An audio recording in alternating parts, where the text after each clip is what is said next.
In 1933, Chuck Klein led the National League in hitting with a .368 average. He led the league in hits and in home runs. He led in doubles and in RBIs, total bases, extra base hits, on-base percentage, slugging percentage, on-base plus slugging percentage, offensive WAR, adjusted OPS plus, runs created, and other more obscure metrics not even dreamt of at the time. And he made only 5 total defensive errors all year. He was one of only 6 players at the time to ever hit for a Triple Crown. So of course, the MVP went to Carl Hubbell.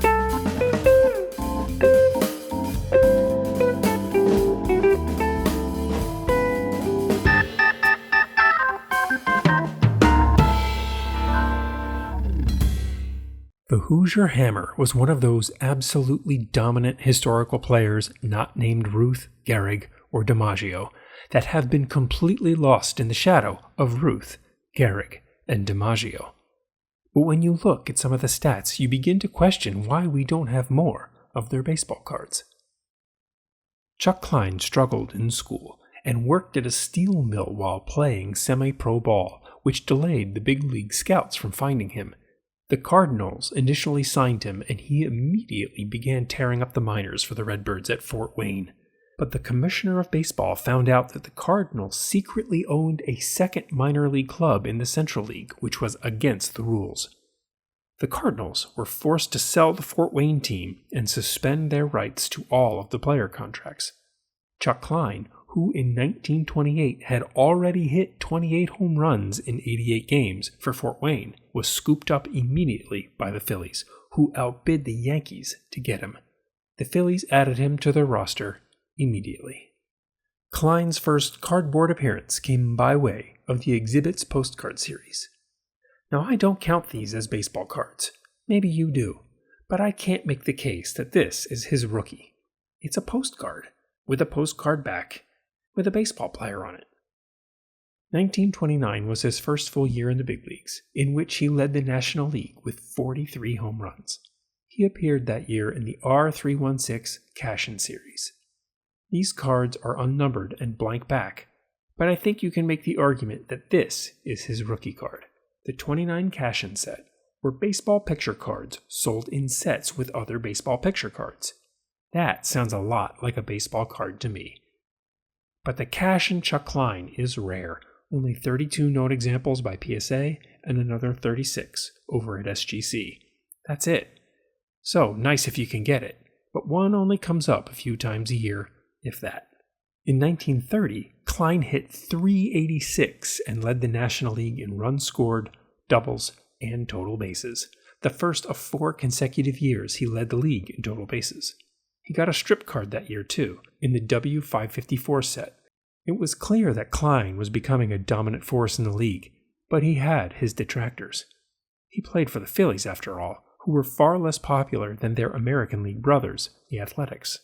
Also, Klein was a lefty, and the Baker Bowl in Philadelphia had a notoriously short right field wall, only 280 feet down the line, and so many claimed his home run totals were inflated. But even after they raised the height of the wall by 15 feet to a total height of 60 feet, which far eclipses Fenway's Green Monster at only 37 feet, Klein just kept hitting home runs and doubles. Lots and lots of doubles. Nearly 400 career doubles when all was over.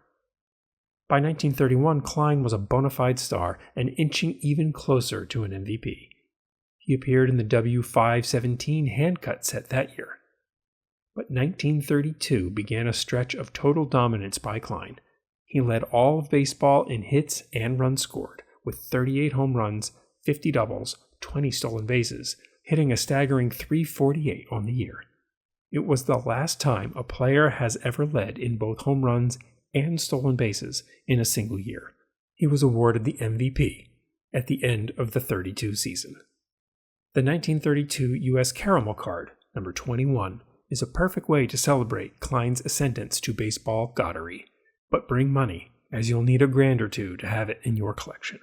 His 1933 season was even better. He won the Triple Crown that year, but the MVP votes went to pitcher Carl Hubbell instead, a 23-game winner for the Giants and leader of that World Series winning team. Of course, 1933 was also the year of the legendary Gowdy set of bubblegum baseball cards. Chuck Klein is card 128. There are far more Gowdies than U.S. caramels, so one can find a 33 Gowdy Chuck Klein easily for under $250.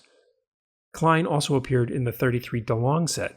That card is a bit more pricey than the Gowdy, but still fairly available. The 33 Gowdy card is based on a photograph that was used in a little-known tobacco set, the 1933 Warch cigar set, and this image would return several more times. After the 33 season, Klein was at the height of his value, and the Phillies, struggling in the deep throes of the Depression, were absolutely broke. And terrible. Even with the best player in the National League, the Phils went 60-92 that year. So they sold Chuck Klein to the Cubs for $65,000 and 3 players, an enormous sum for the day. Klein's 1934 Gowdy card is the same image, with slightly different colors. It isn't a Cubs uniform, but it also isn't totally a Phillies uniform either. Having to hit in a more expansive right field, his average fell to only .301, but he still made the All-Star team that year. He appeared on a 1935 Gowdy 4-in-1 card, a third recycling of the 33 image. The Cubs won the pennant in '35, but lost the World Series to the Tigers. This was the closest Klein got to a series championship. In the 1935 World Series, Klein went 4 for 12 with a home run, an absolute moonshot in Game 5. It was a glimpse of the player the Cubs thought they had bought from the Phillies, but Klein likely could have never lived up to the expectation of him without winning another Triple Crown. In 1936, he appeared on Gowdy and Gowdy wide pen cards for the Cubs, the only cards with him in a proper Cubs uniform, before getting shipped back to the Phillies for the back half of the 1936 season, where he then appeared in the 1936 Worldwide Gum set back in a Phillies uniform, although the back of that card still lists him as playing with the Cubs. Not many of those cards either, so bring your big boy underwear if you want one. He was accused of declining production and not being the superstar that he once was, but he hit .325 in 1937 when baseball cards were scarce. Gowdy had given up on production, and it was 2 years before Gum Inc. put out their playball sets. In 1938, he appears only on this Exhibits 4-in-1 card with some of his Phillies buddies, but some nagging injuries really pulled down his overall production, and the Phillies cut him again in the beginning of the 1939 season, and he signed with the Pirates for the remainder of that year. He's in the 1939 playball set, and the back lists him as a member of the Pirates, but in the photo he's wearing a 1937 Phillies uniform. And this photo would be reused in the 1940 and 1941 playball cards too, his last playing days cards. As World War II began, Chuck Klein morphed into a player coach and coached more than he played. He only appeared in a handful of war-era games before calling it quits in 1944. Like so many players of his day, Babe Ruth included, he drank and smoked and chewed tobacco all day, every day. Klein's health declined precipitously when he left baseball, and he died in 1958 at the age of only 53 after a series of strokes. He didn't live to see the Hall of Fame. He never received more than 28% of the vote during his eligible years. He was a career .320 hitter. He led the NL in home runs 4 times. He was twice an All-Star, when All-Stars were new. He won the MVP once, and probably should have a second time too, and he won the Triple Crown. To this day, only 13 players in the modern era have hit for the Triple Crown. Adding to this, he once hit 4 home runs in a single game. He recorded 5 career 5-hit games, 36 career 4-hit games, and 28 multi-home run games. Chuck Klein and Lou Gehrig are the only players in history that have recorded 400 or more total bases in 3 separate seasons. The Veterans Committee finally came to their senses and elected him to the Hall of Fame in 1980. The Phillies honored him on the outfield wall of Veterans Stadium with his name on an Old English-style P where a retired uniform number would usually go. The Phillies, along with most other teams, only began using numbers in 1932, and in that season, Klein wore number 3, Bryce Harper's current number. When he returned to the Phillies in 1936, he wore number 32, later retired by the Phillies for Steve Carlton. Then he switched to number 36, which was later retired by the Phillies for Robin Roberts. In 1938, he wore number 1, later retired by the Phillies for Richie Ashburn. Then he wore number 26, Chase Utley's number, which probably should be retired.